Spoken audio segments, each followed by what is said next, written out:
Bonjour à tous et bienvenue pour ce quatrième épisode de Pit Stop où on refait la F1 dorénavant. Et aujourd'hui nous reviendrons sur le Grand Prix de Suzuka au Japon.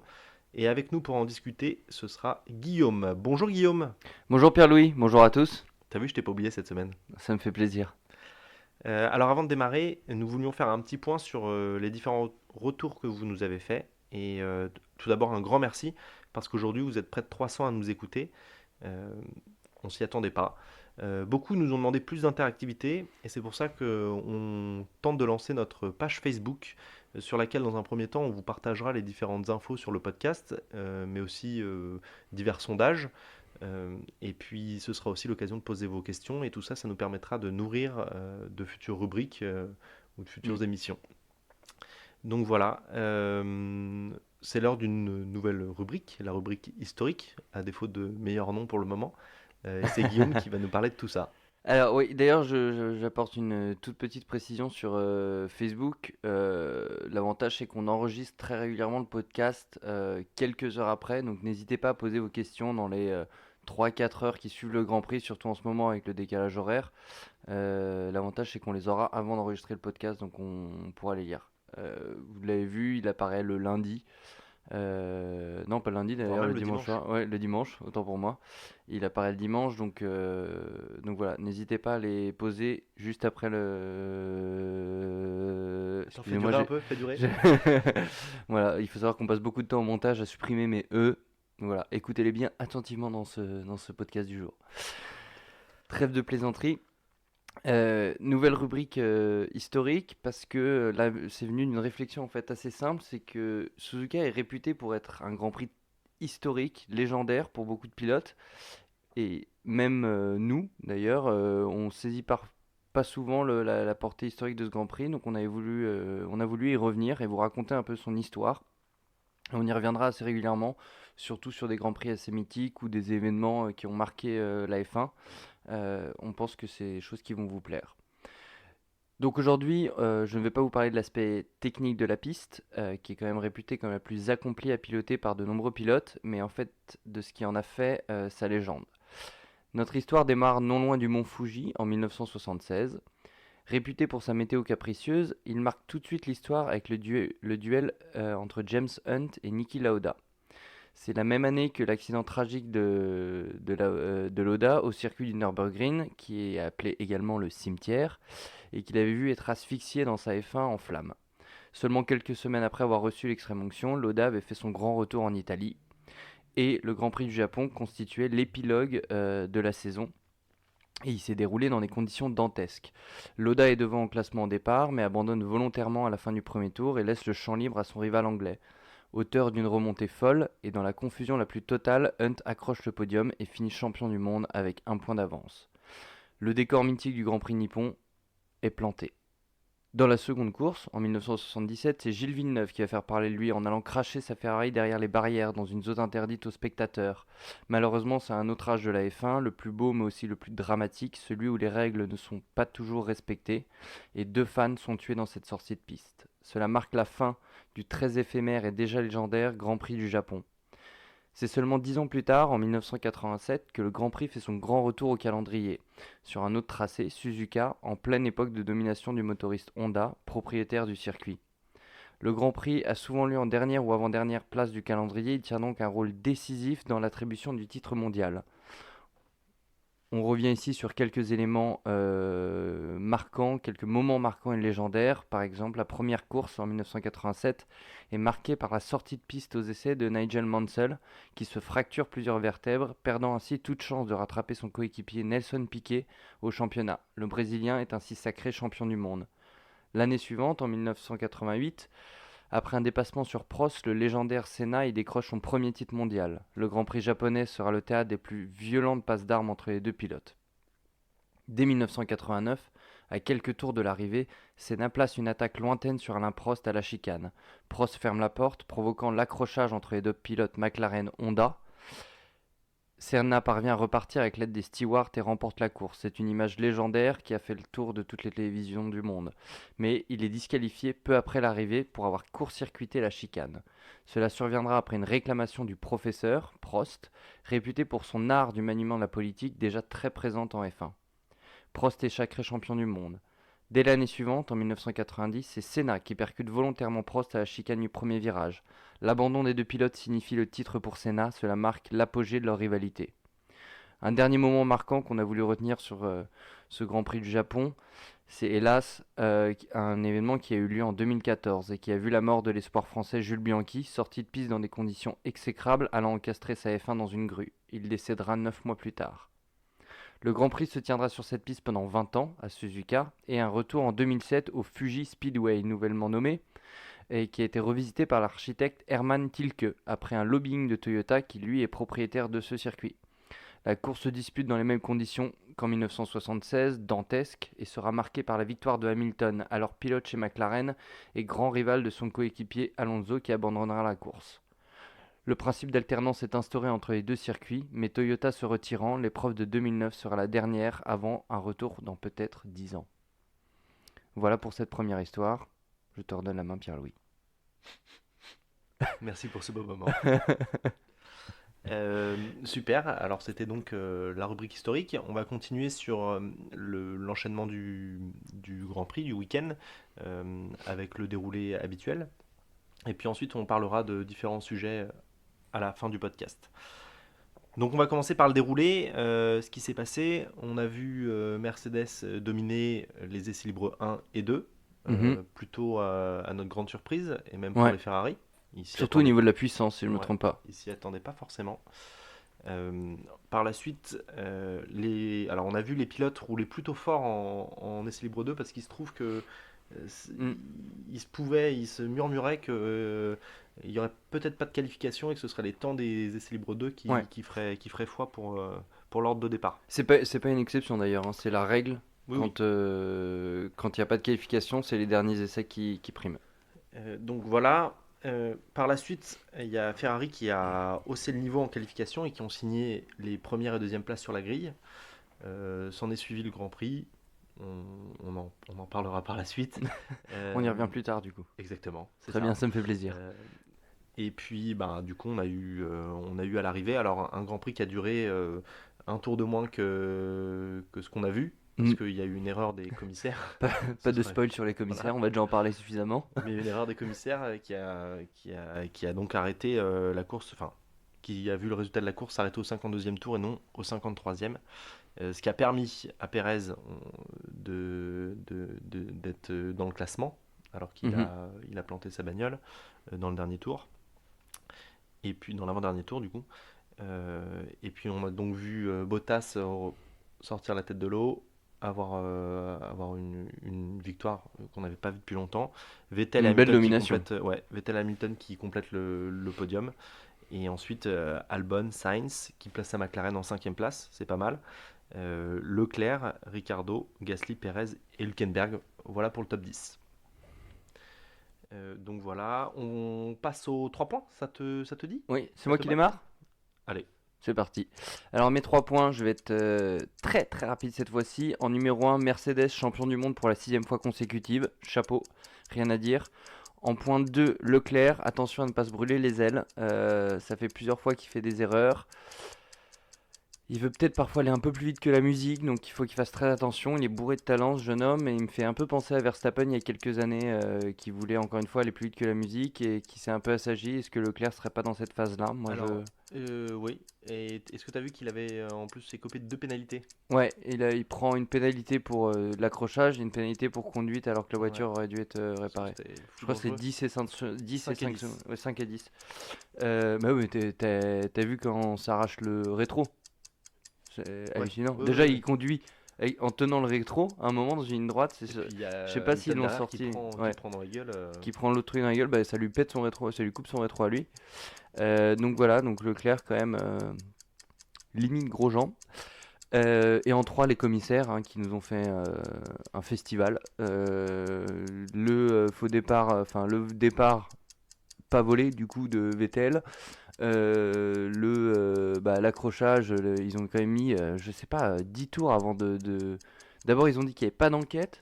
Ensuite, ils sont revenus dessus en disant bon, on va peut-être faire une enquête. Qui était vraiment plus la radio de Verstappen Du coup, Ouais. ils ont dû regarder, ils se sont dit tiens, et puis bon, après, ils Ouais. n'ont pas eu Et les. surtout, ils ont sorti une enquête avant sur je sais plus quel autre petit accrochage, mais tout pourri dans la course, je sais même plus, une petite passe d'armes.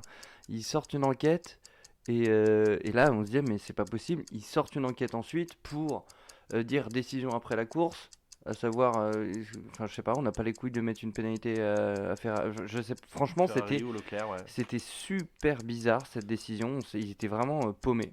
Sachant que Donc voilà, c'est mon point numéro 3. c'est avec une Red Bull donc, motorisée par Honda qui est à domicile en plus. Bon. Ouais, bah justement, la politique aurait dû être dans l'autre sens. Enfin bref, franchement, incompréhension totale.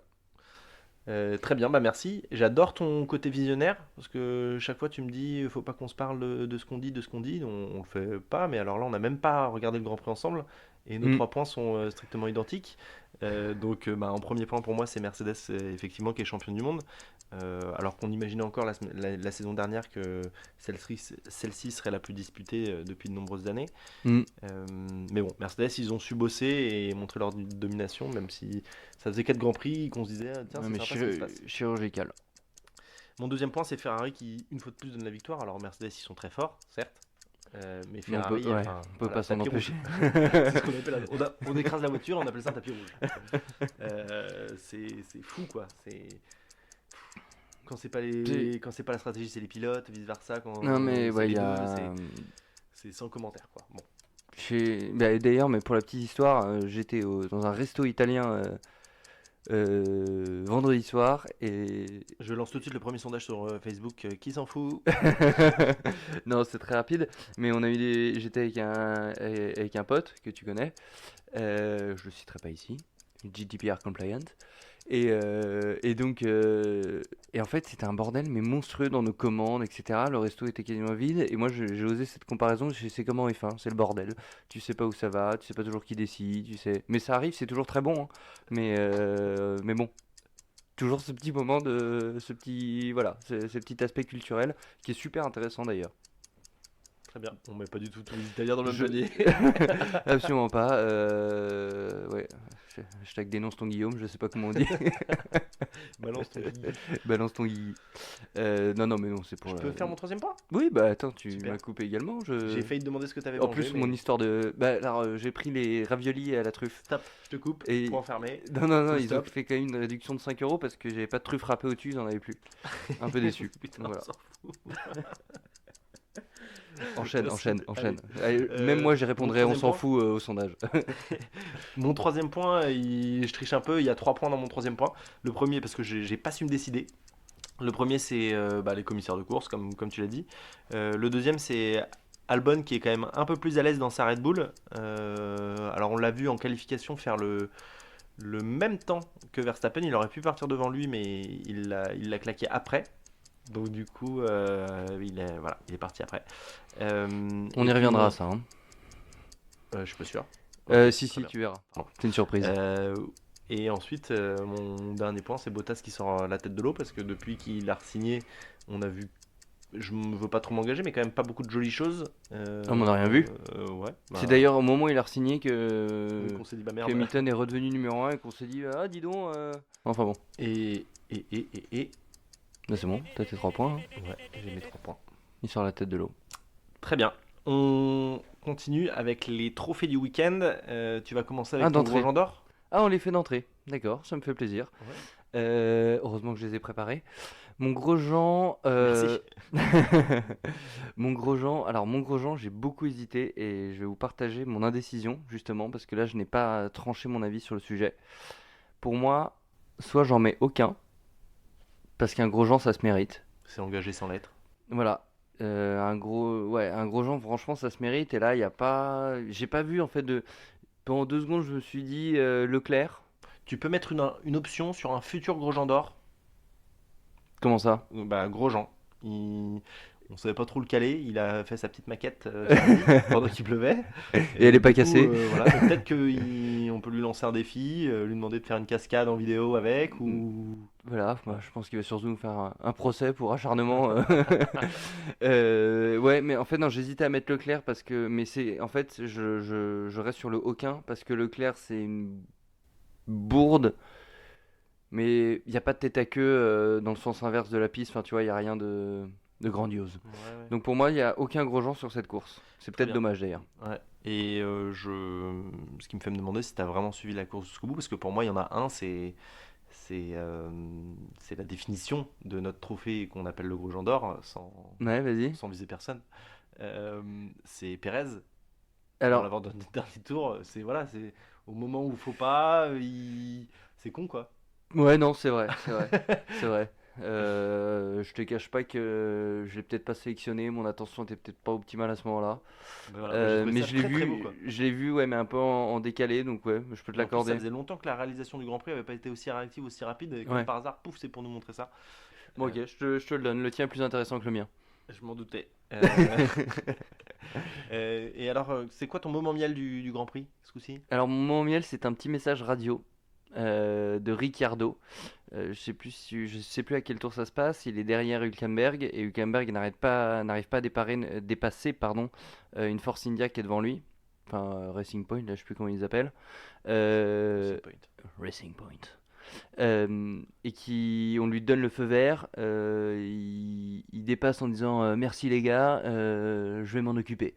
Et je trouvais ça assez stylé parce qu'ils les a tous les deux dépassés. Et toujours ce petit côté Ricardo. Moi, j'ai une petite prise de plaisir quand le mec s'engage Et en plus, je sais pas si à t'as vu passer la et il y caméra va. embarquée de Hülkenberg. Tu le vois débarrouler. En fait, dans la caméra embarquée, on comprend pas qu'il Ouais, le laisse passer. Et on voit Ricardo débarquer, on s'y attend pas. C'est ouais, non, non, mais sympa. c'était vraiment un petit moment miel. Très bien. Bah, moi, c'est aussi pour Ricardo, mais complètement à l'opposé. C'était vraiment mon petit plaisir.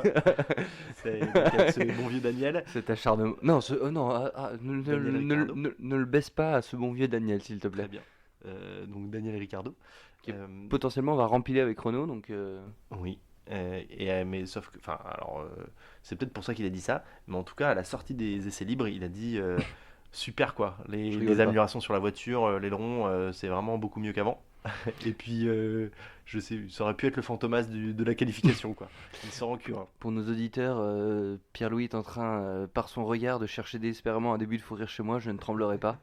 Je reste stoïque. Très bien. Ouais, il est pas ouf. On garde le mien. Allez, fantomas. Fantomas, je t'avais dit qu'on y reviendrait. Fantomas, pour moi, c'est Albon. Mhm. T'es pas d'accord? Parce que Albon, il termine effectivement à une belle quatrième place, si je ne m'abuse. Alors c'est vrai qu'on l'a pas vu faire. On n'a pas l'impression qu'il l'ait mérité plus que ça, mais Quatrième place, je sais plus à il est combien là. de secondes il est du premier.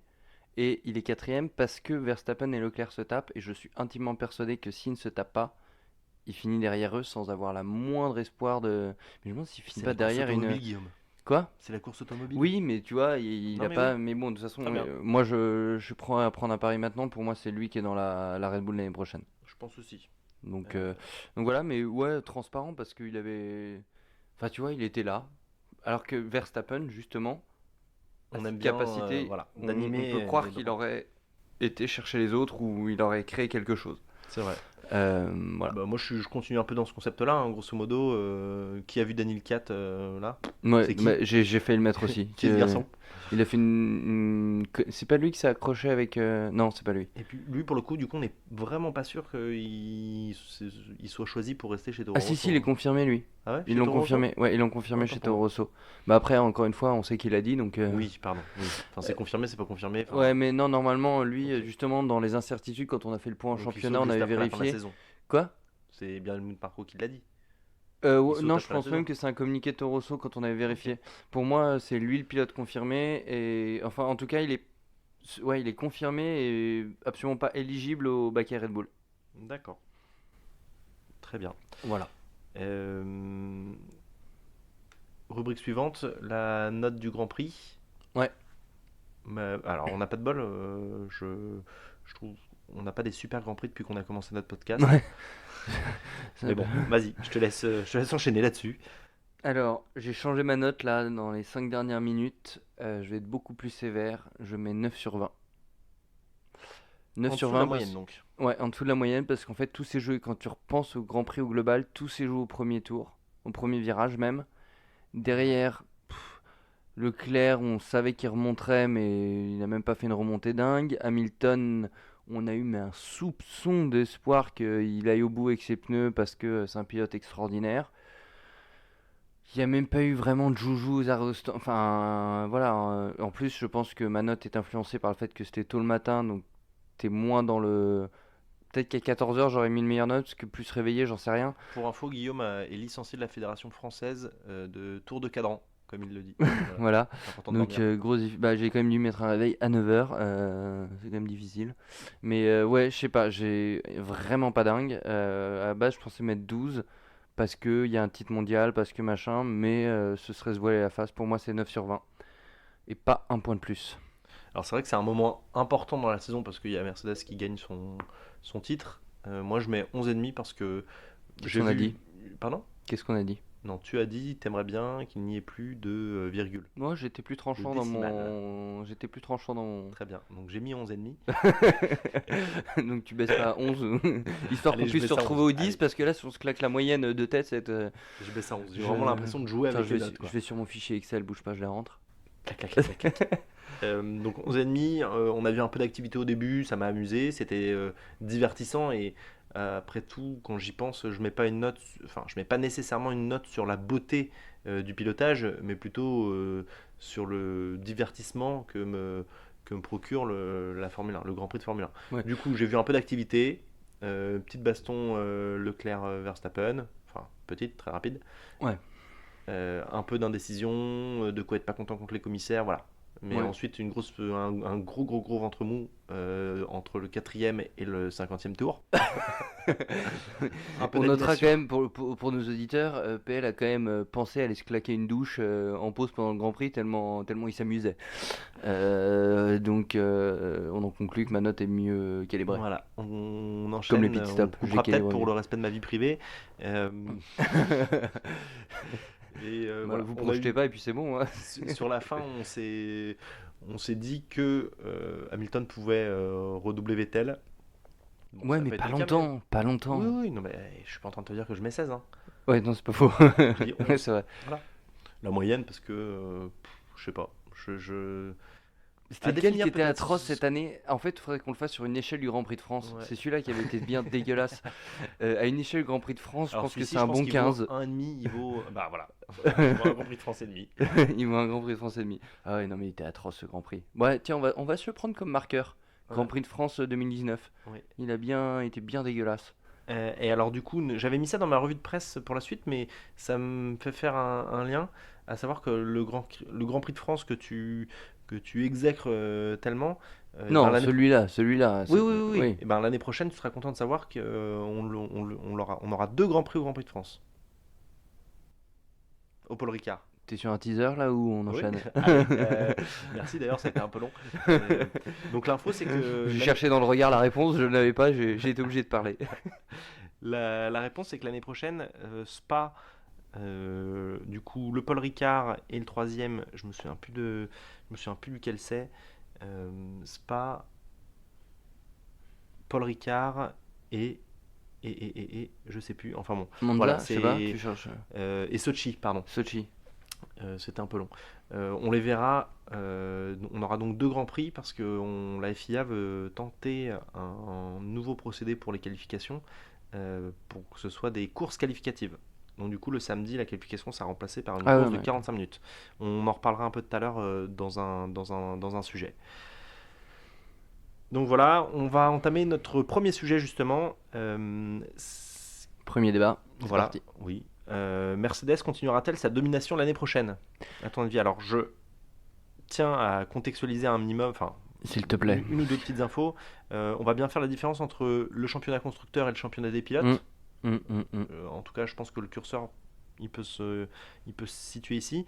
Et alors, quelques chiffres. Mercedes en 2018, on a déjà parlé des budgets, alors à chaque fois en dollars, ce coup-ci en euros. Donc, Mercedes, ils avaient un budget initialement de 350 millions d'euros en 2018. Et ils ont tellement bien géré leur affaire qu'ils ont réussi à sortir 380 millions de recettes.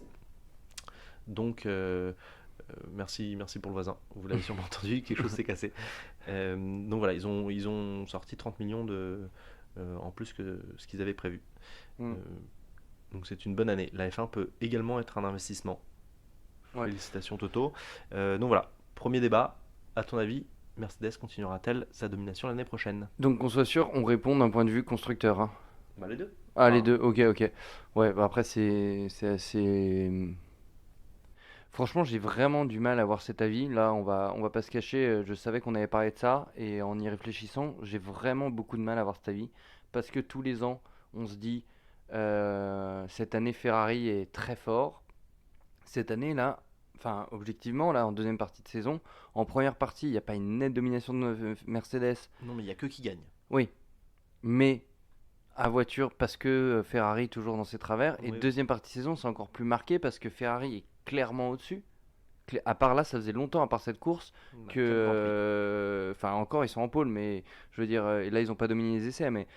Et en fait, donc je me dis, mais qu'est-ce qui ferait que Ferrari va changer sa manière de fonctionner de telle manière à ce enfin, il faut qu'ils soient ultra au-dessus pour Je... que leurs erreurs ne leur coûtent plus cher. Enfin, tu vois. Ouais, ouais. Moi, je vois trois critères pour que Mercedes ne soit plus Dans l'histoire de Ferrari, ils dominateur. ont souvent fait des années où ils font plein de Ouais. conneries et des années où ils arrivent un peu plus à se gérer, mais ça tient pas longtemps. Ils restent Bah, pas eux, ils sont concentrés en longtemps. cycle. Ils font 7 ans. Enfin, c'était Schumacher le Et dernier cycle. Mais juste, je termine sur ça. Moi, je vois trois raisons pour lesquelles Ferrari arriverait à revenir. Franchement, je parle même pas de Red Bull parce que je sais pas forcément. Mais pour moi, ce sera au moins entre Mercedes et Ferrari. Renault, j'y crois pas. Il y a trois éléments. C'est un, que la Ferrari soit vraiment au-dessus en termes de voiture pour que les erreurs qu'ils puissent faire soient compensées. Que deux, ils aient déterminé un numéro un, même officieusement, et nous on le verra sur la piste, mais qu'au moins dans l'écurie ce soit clair. Euh, et trois, que la Mercedes soit un peu moins performante. je pense que ce Ou point-là, tu peux qu'Hamilton oublier. en est, tu vois, enfin qu'Hamilton soit un peu en dessous, parce qu'Hamilton pour moi, en termes de pilotage, il est quand même au-dessus de Vettel, Grosso au-dessus modo, des ce que autres. tu nous dis, c'est que pour toi, à moins que Mercedes ait une voiture qui soit mal née l'année prochaine, Ouais, ce sera difficile. ouais, Je versus suis, une Mercedes, une Ferrari très bien née. je suis pas tout à fait d'accord avec toi. Mais j'ai envie d'y croire hein, pour Ferrari parce que ce sera beau pour le championnat. Mais vraiment, je me pose la question, Alors, si il je y a vais une te autre dire, info à qu'est-ce qui prendre ferait en que Ferrari considération, du coup. reviendrait? On sait toujours pas ce que. Enfin, on n'est pas à 100% sûr que dans l'avenir, Vettel. Enfin, en tout cas, moi, j'en suis pas persuadé que Vettel restera chez Ferrari. Hmm. Binotto commence Et lié l'année à. prochaine. Ouais, commence à répéter pas mal. Après, Rosberg, il est parti alors qu'il avait encore un contrat, hein, mais bon. Oui. Euh, Binotto commence à pas mal dire qu'il faut qu'il règle les tensions entre les deux, enfin qu'il les a réglées, etc., etc. Mais je trouve qu'il en parle beaucoup. Et pour moi, c'est signe que ça devient vraiment compliqué à gérer. Et travailler tout l'hiver à l'usine pour préparer une voiture en se disant, on sait déjà que l'année prochaine, ça va se castagner entre les deux, machin, enfin, Sachant c'est que pas serein, tu quoi. vois, tu pousses, regarde, Red Bull, ils l'ont fait à l'extrême, ça leur cause des problèmes, mais une voiture est forcément plus préparée Ouais. pour ton pilote numéro un. Et pour moi, l'écurie sera pas sereine. Donc, je pense il risque d'y avoir du changement quand même sur le line-up de pilotes au profit de Charles Leclerc. Mhm. Clairement, c'est l'avenir Ouais, de ouais. Ferrari. Mais voilà, alors moi je suis pas aussi tranché que toi. Je pense que Mercedes gagnera certainement le championnat du monde des constructeurs l'année prochaine. Bon, après, on n'est pas en train de placer un pari, mais je pense que la domination ne sera pas autant accrue, mais justement parce que moi je vois bien Red Bull l'année prochaine se mener un peu plus au jeu. Honda, ils ont fait de vrais progrès cette année. Euh, qui nous dit qu'ils vont pas faire les mêmes l'année prochaine? Red Bull, ils auront une année d'intégration de plus Mm. justement du moteur dans le châssis. Tout ça, pour moi, c'est des raisons qui font qu'ils vont, alors peut-être pas gagner l'année prochaine, mais en tout cas revenir encore plus en avant parce qu'ils ont aussi gagné des courses cette année. Ouais. Revenir Mais il faut pour Verstappen, hein. sur le devant de la scène, il faut pour Verstappen. Et du coup, pour moi, c'est juste que le gâteau va rester le même, mais du coup, ils vont le partager à 3 plutôt qu'à 2 écuries. Et c'est ce qui fait que pour moi, ce sera plus serré. Et ce sera d'autant Ah, plus mais serré, je pense, sur le classement des pilotes. là, j'aimerais beaucoup que t'aies raison. Franchement, j'aimerais beaucoup que t'aies raison. Je pense que le classement des pilotes, Il jouera sur. Ouais. Ouais, parce que ça a changé les stratégies et tout, je suis tout à fait d'accord. Alors, le fait, enfin voilà, Mercedes, si tu veux, pour moi, ils gardent leur chance parce que ils ont Hamilton qui est un des 3 meilleurs pilotes au Hmm, monde. Euh, Bottas qui, bon, on aura hmm. beau Il être est pas content que dégueulasse. Ocon soit présent dans le baquet, mais il est pas dégueulasse, Bottas. Il a ses trous d'air, mais il a aussi ses petits moments d'exception. Hmm. Ferrari, Leclerc et Vettel, sauf si Vettel s'en va, mais bon, Leclerc et Vettel, donc deux grands pilotes.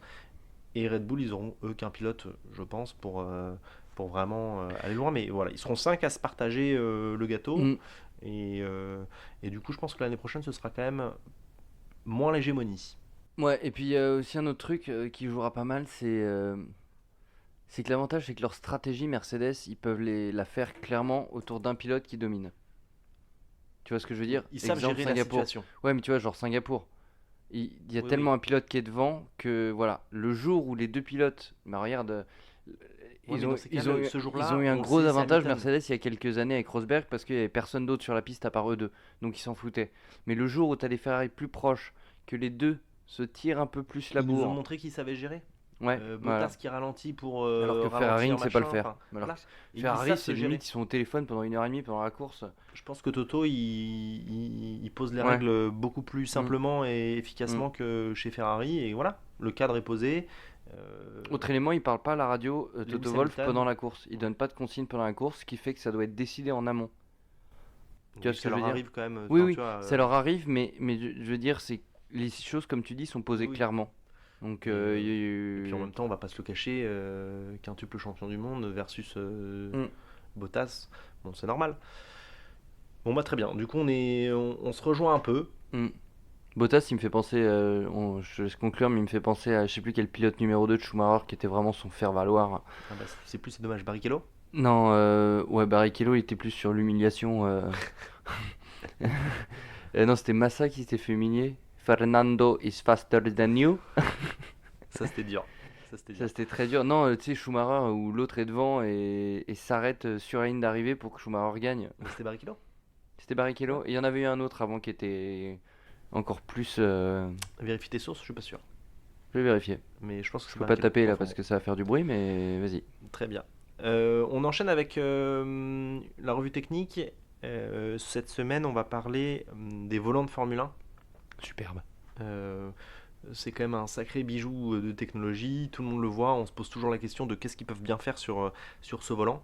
Alors ils font justement plein de choses. Il faut savoir que Guillaume fait des abdos à côté de moi du coup et on profite pour daber, donc c'est assez difficile de se concentrer. Excuse-moi, vas-y, enchaîne. Donc ouais, ils font plein de choses avec ces volants.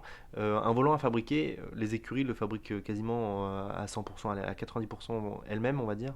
Il manque que l'écran et le circuit intégré. Et un volant, il nécessite 80 heures de fabrication. Donc c'est vrai, Hmm, c'est c'est un c'est ordinateur. beaucoup.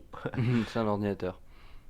Et donc, une des choses les plus importantes que font les pilotes, c'est passer les vitesses.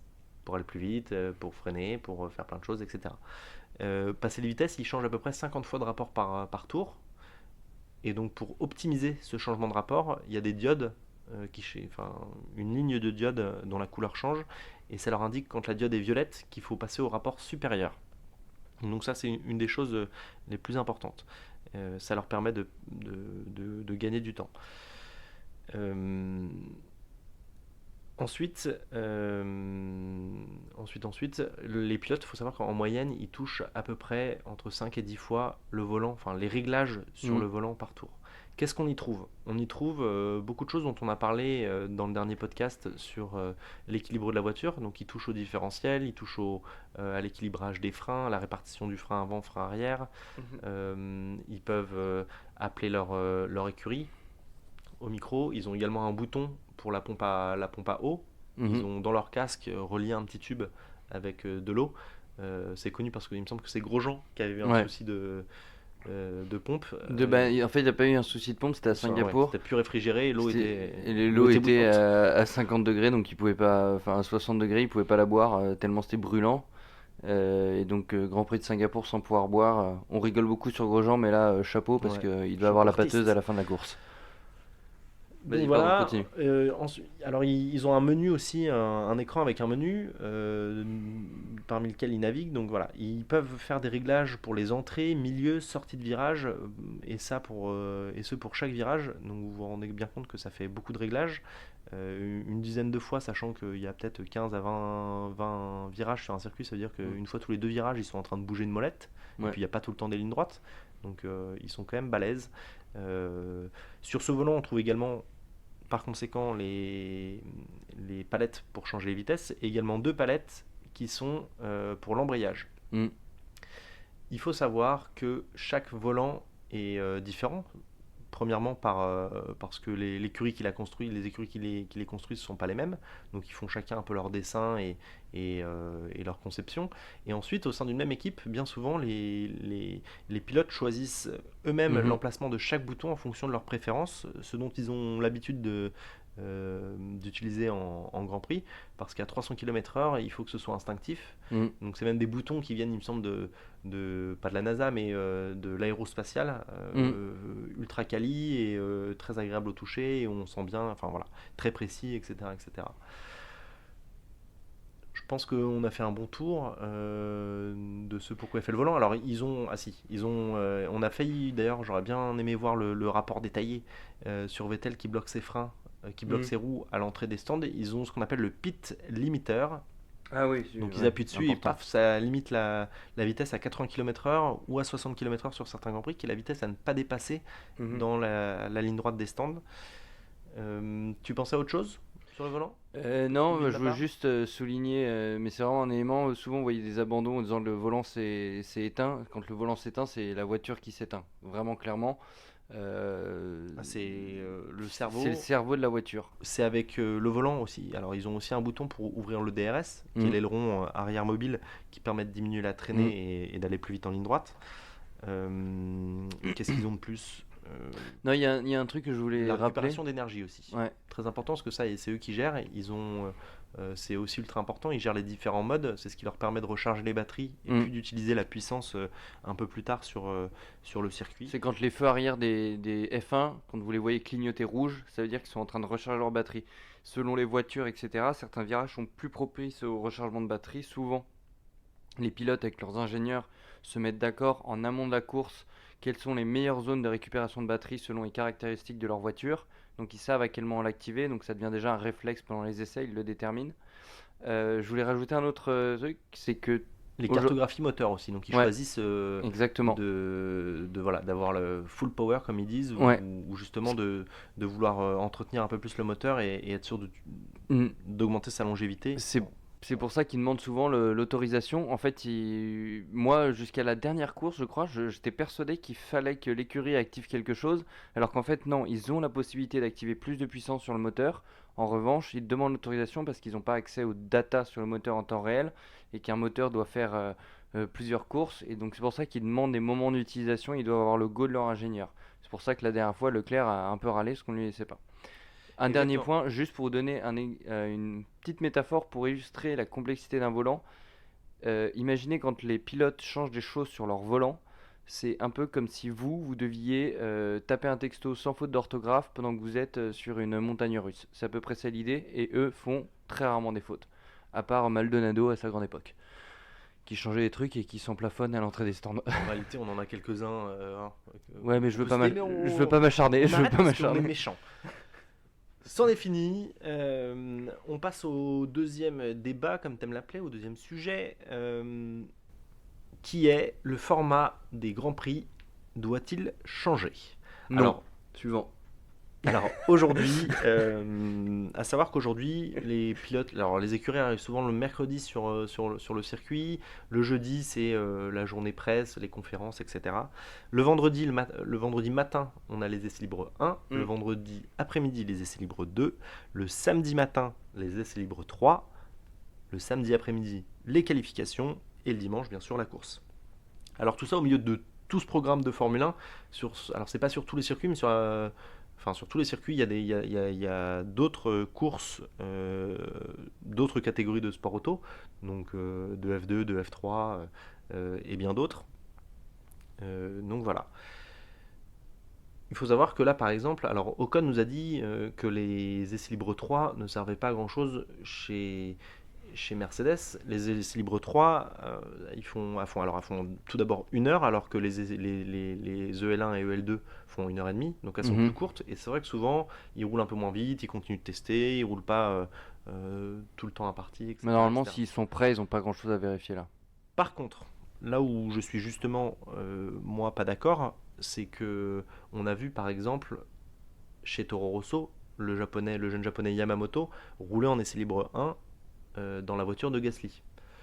Donc là, Gasly, n'ayant pas d'essai libre 3, ça veut dire qu'il n'a pu rouler que 1 heure et demie dans sa voiture avant Mm. les qualifications. Et dans ces cas-là, je trouve ça dommage, parce qu'effectivement, c'est aussi un moyen de mettre des jeunes pilotes, Mm. les essais libres, de mettre des jeunes pilotes dans des voitures de pointe et les tester, et puis enfin, nourrir Mm. éventuellement les futurs champions. Donc je pense que ça a quand même son intérêt. Donc voilà. Je suis pas sûr qu'ils fassent la même chose si les EL3 disparaissent. Ouais. Maintenant, alors l'année prochaine, il y a déjà un premier changement. Donc, comme on vous le disait plus tôt, Sochi, Spa et le Paul Ricard verront 2 courses ce week-end-là. C'est-à-dire qu'on Ah, c'est remplacera, acté. ouais, on Ah, remplacera les qualifications par des courses qualificatives de 45 minutes. Et alors, l'issue de cette course qualificative donnera l'ordre de la grille de départ. Alors, mais qui détermine l'ordre de exactement, merci Guigui. C'est ce qu'on se demande. Comment déterminons-nous? ce ping-pong là, je te l'envoie, la longue ligne, tac, tac, tac. Je réceptionne. Alors, ce sera déterminé par l'ordre inverse du championnat du monde des pilotes, du classement des championnats du monde des pilotes. Donc, on se demande par contre à Melbourne pour la première course de la saison. Enfin, non, du coup, on se demandera pas parce qu'en fait, Melbourne ne sera pas dans ce cas-là. Mm. J'annule. Donc voilà, ce sera l'ordre inverse du classement des Et ils le pilotes. font que sur ces 3 courses. Que sur ces 3 courses pour tester. On sait que la FOM, le Formula One Management Group qui détient les droits de la Mm. F1 et la FIA, ont envie de tester de nouvelles choses.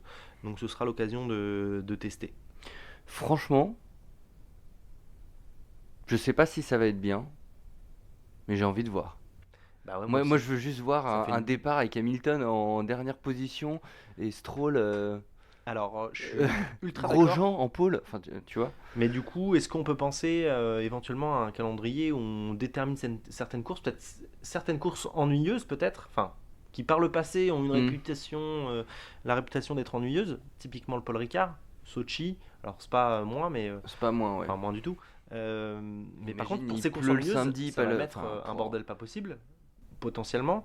On n'en est pas sûr parce on l'a jamais vu, donc on sait bien qu'en F1, avant d'avoir vraiment vu et testé les choses, il est difficile de tirer des plans sur la comète. Par contre, moi, ce qui me pose un souci, c'est que si jamais toutes les courses c'est comme ça, euh, quid de la lisibilité des performances et du championnat mm. du monde, quoi. Enfin, Ouais. si à chaque course tu prends le classement inverse, alors est-ce que Mercedes, alors certains, enfin beaucoup des championnats du monde qu'ils ont gagnés ces dernières années, ils auraient été Mm. champions parce qu'ils mettaient des tours à tout le monde. Mm. Mais voilà, l'année dernière, cette année, est-ce que ce serait, enfin, ça changerait beaucoup de choses, on y verrait moins. En milieu de tableau, ce serait illisible entre Renault, As, Alfa Romeo, enfin Toro Rosso, on Non, saurait plus ouais, je pense qui est au niveau. que c'est pas une bonne idée, mais je sais pas, j'ai cette petite envie de L'amusement. l'amusement, mais Mais c'est ça pas peut un être des petites amusement, pépites enfin sur certains c'est grands prix.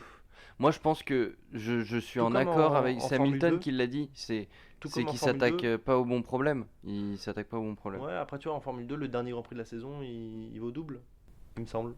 Ouais, et il y a aussi eux, En Formule 1, je sais plus. ils ont des départs inversés aussi de mémoire des Ouais, ils grilles ont 2 courses, inversées, enfin, ouais. mais Donc, voilà. Donc c'est ce qui va être testé l'année prochaine. En revanche, ils réfléchissent à des changements bien plus importants. Faire 2 courses de 30 minutes, hmm, 2 courses de 45 minutes, changer l'ordre. Enfin voilà, ils pensent à tout. Moi je pense qu'aujourd'hui c'est quand même pas mal. Ça reste la catégorie reine du sport automobile. Il y a des millions il faut d'euros qu'ils se d'euros rénovent. Ouais, qui t'as sont en raison. jeu. Je trouve ça bien qu'on y accorde plus de temps, qu'il y ait plus d'antennes que pour la F2, pour la F3, pour les autres catégories inférieures. Là, les équipes ont besoin de plus de temps. Enfin, si tu leur donnes moins de temps de préparation, bah, ce sera certainement moins bien. Enfin, Hmm. les voitures seront moins performantes. Donc voilà, moi je suis pas pour. Non plus. Enfin, Pourquoi pas des petites évolutions? j'arrive pas encore à avoir d'avis, pour être très honnête. Moi, faut pas voir pour croire, mais moi, j'attends de voir. Ça nous amusera l'année prochaine. Moi, tu On vois, ce que verra. j'attends le plus, ouais, là, ça nous fera marrer. Ça va quand même être excitant de se lever en se disant, putain, il y a ça et tout, ça va être pas mal. Ce Tu que te j'a- rappelles que la dernière fois qu'on a eu ça, ils tentaient les qualifications en un tour, non? Non, c'était leur truc chelou, là où toutes les voitures rentraient Ça a avant la duré fin deux de la grands prix. qualif, ouais. Ouais. Ils l'ont arrêté direct Et tellement c'était ça une a fait cata. 2 grands prix, c'était arrêté. Non, moi, ce que j'attends vraiment, c'est surtout les nouvelles voitures qui vont arriver. la nouvelle réglementation au niveau des voitures. Moi, je pense que le fond du problème est là. Il serait bien qu'ils s'attaquent aux pneus aussi. Ouais, et ce serait peut-être bien qu'ils s'attaquent aussi à l'harmonisation Mm. des sanctions, enfin des règles et des sanctions par les commissaires, Moi, je suis pour voilà, la feuille A4 de Vettel. c'est ce Les règles, une qu'on, feuille A4, voilà, terminé. et puis et que ce soit simple de décider, qu'on n'ait pas besoin de polémiquer Ouais. comme on a pu le faire au début. Euh, Ouais. donc voilà. Ok, ben très bien. On est plutôt d'accord pour dire qu'on on veut pas de révolution, mais voir des petites évolutions comme l'année prochaine, on est curieux à voir. Et puis ça laisse la possibilité de tout annuler. Mm. Ok, on passe à la revue de presse. Alors ça va être assez rapide parce qu'on a déjà parlé de pas mal de choses. Ouais. Alors on a entendu ce week-end que les couvertures chauffantes en 2021 finalement resteraient. On fait machine arrière parce qu'on se dit Et on que fera quelques allers-retours, hein, vous inquiétez pas d'ici là. alors les jantes en 2021 feront 18 pouces, donc le flanc du pneu sera beaucoup plus mince, beaucoup Mm. plus fin, donc ça risque déjà de poser des problèmes pour la mise en température des pneus.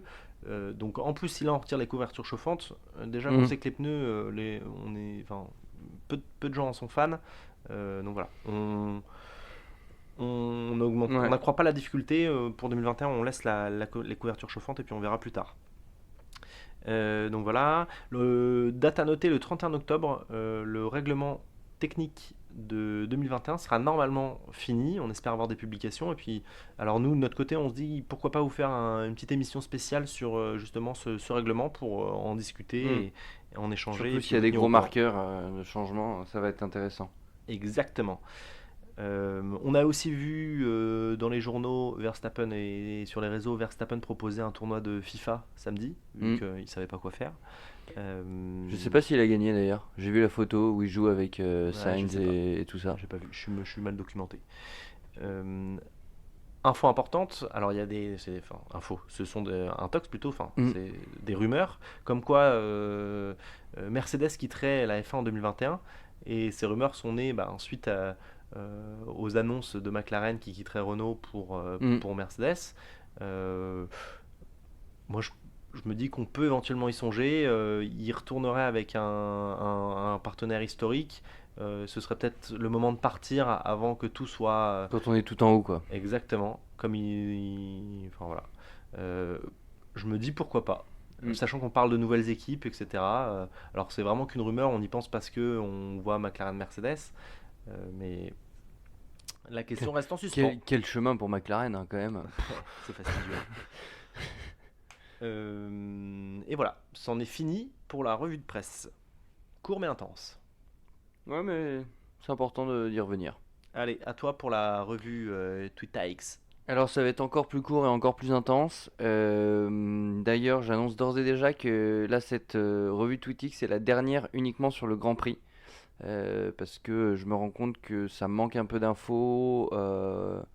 Voilà, et l'idée, et notamment sur ce week-end de Suzuka, ce serait beaucoup plus intéressant de vous ressortir un peu les meilleurs tweets, les meilleures choses qui se sont passées pendant le week-end. Donc ce sera à partir du prochain Grand Prix du Mexique, on fera une revue Twitix sur l'intégralité du week-end. Donc un peu plus longue, Je pensais que un c'était peu déjà plus ce qu'on drôle. faisait. Non, non, mais non, on le fait sur la Très bien, course. allez. Enfin, là, on va rester sur une thématique qui a marqué le Grand Prix, c'est la cacophonie, tant sur l'accrochage que le faux départ, que le choix des commissaires. C'est uniquement la chose qui a été pointée pendant tout le Grand Prix.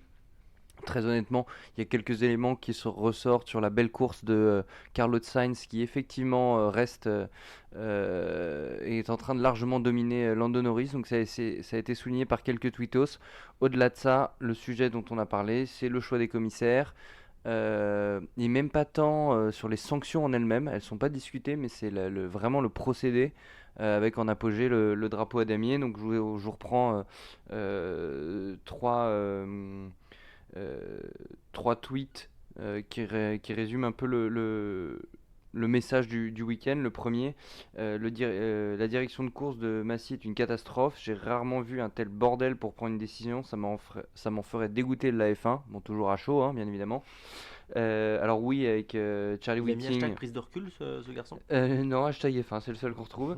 Mais il est c'est Burgrid, at Burgrid7.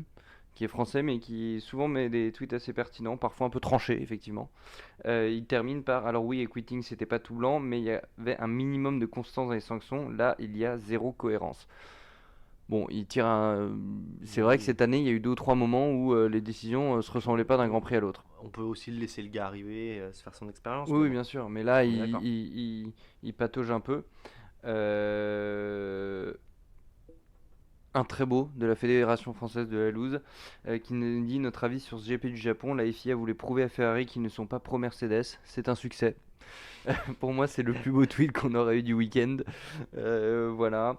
Et enfin, un autre qui résume plus la course en elle-même.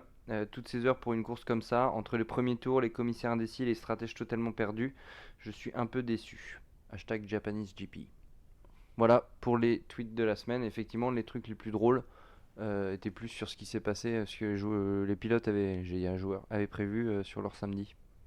Donc on va presque lancer une rubrique People. Oui, un petit peu. Très Bah, il y bien. a quand même Hamilton qui se fout en caleçon à chaque fois, une fois sur deux sur Twitter. Et en tout cas, merci Guillaume. Et du coup, nous arrivons déjà à la fin de ce 4e épisode. Merci beaucoup de nous avoir suivis, de nous avoir écoutés. Et n'hésitez pas à vous abonner à notre page Facebook ou encore sur Spotify, Apple Ouais. Podcast ou toute autre plateforme de streaming. Il va peut-être y avoir un petit changement Twitter, mais on vous tiendra au courant de toute façon. Voilà. Alors, essayez de chercher sur On refait la F1. Il va y avoir quelques couacs vu qu'on a changé de nom pendant Mm. quelques jours sur la recherche. Mais normalement, si vous êtes abonné, justement, vous continuerez de recevoir les mises à jour et les nouveaux épisodes. Et c'est Pierre-Louis à la technique s'il y a des plaintes. Merci bien. Ça me fait plaisir. Et on vous invite donc à venir nous poser des questions, à répondre au sondage sur Facebook. Et sur ce, bonne semaine à tous et à très vite. Au revoir.